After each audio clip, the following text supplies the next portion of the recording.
ലോക്സഭാ തെരഞ്ഞെടുപ്പിന് ഒരുങ്ങിയിരിക്കെ കേന്ദ്ര സർക്കാരിന് ഇനി ഇറക്കാനുള്ള ഒറ്റ ആയുധം മാത്രമാണ്. അത് തേച്ചുമിനിക്ക് തയ്യാറായി കഴിഞ്ഞതായി ദേശീയ മാധ്യമങ്ങൾ റിപ്പോർട്ട് ചെയ്യുന്നുമുണ്ട്. മാർച്ച് 13-ന് ശേഷം തൊട്ടടുത്ത ദിവസങ്ങൾ തെരഞ്ഞെടുപ്പ് കമ്മീഷൻ ഇലക്ഷൻ തീയതി പ്രഖ്യാപിക്കുമെന്നാണ് അറിയുന്നത്.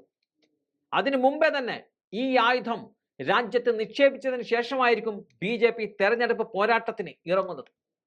പൗരത്വ നിയമ ഭേദഗതി ബില്ലാണ് ഏറെക്കുറെ തയ്യാറായി കഴിഞ്ഞിരിക്കുന്നത്. ഇനി അത് ഇന്ത്യൻ പൗരന്മാർക്കിടയിൽ ഒന്ന് ആഞ്ഞു വീശിയതിനു ശേഷം തെരഞ്ഞെടുപ്പ് ഗോധയിലേക്ക് ഇറങ്ങാമെന്നതാണ് BJP കണക്ക് കൂട്ടുന്നത്. പൗരത്വ ഭേദഗതി ബിൽ അവതരിപ്പിച്ചതിനു ശേഷം അത് പാസാക്കുന്നതിന് മുമ്പ് തന്നെ തെരഞ്ഞെടുപ്പ് നടക്കണമെന്നതാണ് BJP ആഗ്രഹിക്കുന്നത്. ഈ ബില്ലുമായി ബന്ധപ്പെട്ട് നിരവധി ചർച്ചകൾ ഉയർന്നു വരുമ്പോൾ അതിൽ വർഗീയ ധ്രുവീകരണം മുതലെടുക്കുമെന്നതാണ് BJP കരുതുന്നത്. അതായിരിക്കും തെരഞ്ഞെടുപ്പിന് മുമ്പ് തന്നെ BJP ഉപയോഗിക്കുന്ന ഏറ്റവും അവസാനത്തെ ആയുധമെന്നും പറയാം. എന്തായാലും പൗരത്വ ഭേദഗതി നിയമം നടപ്പാക്കാൻ കേന്ദ്ര സർക്കാർ നീക്കം ആരംഭിച്ചു കഴിഞ്ഞിരിക്കുകയാണ്. 2019 പാർലമെന്റ് പാസാക്കിയ പൗരത്വ ഭേദഗതി നിയമത്തിന്റെ ചട്ടങ്ങൾ മാർച്ച് ആദ്യവാരം വിജ്ഞാപനം ചെയ്യുമെന്നതാണ് ലഭിക്കുന്ന വിവരം. പൗരത്വത്തിന് അപേക്ഷ നൽകുന്നതിന് പ്രത്യേക പോർട്ടൽ കേന്ദ്ര ആഭ്യന്തര മന്ത്രാലയം സജ്ജമാക്കിയിരിക്കുകയാണ്. 2014 ഡിസംബർ 31-നോ അതിനു മുമ്പോ ഇന്ത്യയിലെത്തിയ ഹിന്ദു, ക്രിസ്ത്യൻ, സിഖ്, പാഴ്സി, ജെയിൻ, ബുദ്ധിസ്റ്റ് വിഭാഗങ്ങളിൽ നിന്നുള്ളവർക്ക് ഇന്ത്യൻ പൗരത്വത്തിനായി അപേക്ഷിക്കാമെന്നതാണ് ആദ്യഘട്ടത്തിൽ നിയമത്തിൽ പറയുന്നത്. പിന്നീട് ഈ നിയമത്തിന്റെ സ്വഭാവം മാറുമെന്ന കാര്യത്തിൽ തർക്കം ആർക്കും വേണ്ട.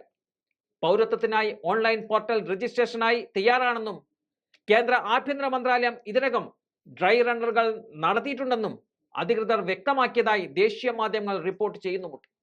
പാകിസ്ഥാൻ, അഫ്ഗാനിസ്ഥാൻ, ബംഗ്ലാദേശ് എന്നിവിടങ്ങളിൽ നിന്നുള്ള ഹിന്ദുക്കൾ, സിഖ്, ബുദ്ധമതക്കാർ, ക്രിസ്ത്യാനികൾ എന്നിവർക്ക് ഇന്ത്യൻ പൗരത്വം നൽകുന്നതിനുള്ള നടപടികളാണ് കേന്ദ്രം ആരംഭിച്ചിരിക്കുന്നത്. പൊതു തെരഞ്ഞെടുപ്പിന്റെ മാതൃകാ പെരുമാറ്റച്ചട്ടം നിലവിൽ വരുന്നതിന് മുമ്പ് പൗരത്വ നിയമ ഭേദഗതി ചട്ടങ്ങൾ കേന്ദ്രം പുറത്തിറക്കിയേക്കുമെന്നും പറയപ്പെടുന്നുണ്ട്.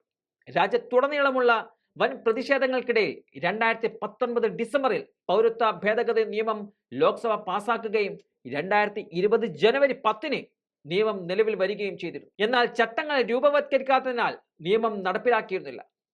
രേഖകളില്ലാത്ത അയൽ രാജ്യങ്ങളിൽ നിന്നും എത്തിയ അഭ്യർത്ഥികളെ CAA സഹായിക്കുമെന്നതാണ് അധികൃതർ പറയുന്നത്. രാജ്യത്തെ നിയമമായതിനാൽ CAA നടപ്പാക്കുന്നത് തടയാനാകില്ലെന്ന് കഴിഞ്ഞ വർഷം ഡിസംബറിൽ കേന്ദ്ര ആഭ്യന്തരമന്ത്രി അമിത്ഷാ വ്യക്തമാക്കുകയും ചെയ്തിരുന്നു. 2019 ലോക്സഭാ തെരഞ്ഞെടുപ്പിലും ബംഗാളിലെ നിയമസഭാ തെരഞ്ഞെടുപ്പുകളിലും CAA നടപ്പാക്കുന്നത് ഒരു പ്രധാന തെരഞ്ഞെടുപ്പ് അജണ്ടയായി BJP ഉയർത്തിക്കാട്ടിയിരുന്നു. അതിനുശേഷം ലോക്സഭാ തെരഞ്ഞെടുപ്പിലും സമാനമായ ആയുധം തന്നെ BJP പുറത്തിറക്കുമെന്ന് ഉറപ്പിക്കാം.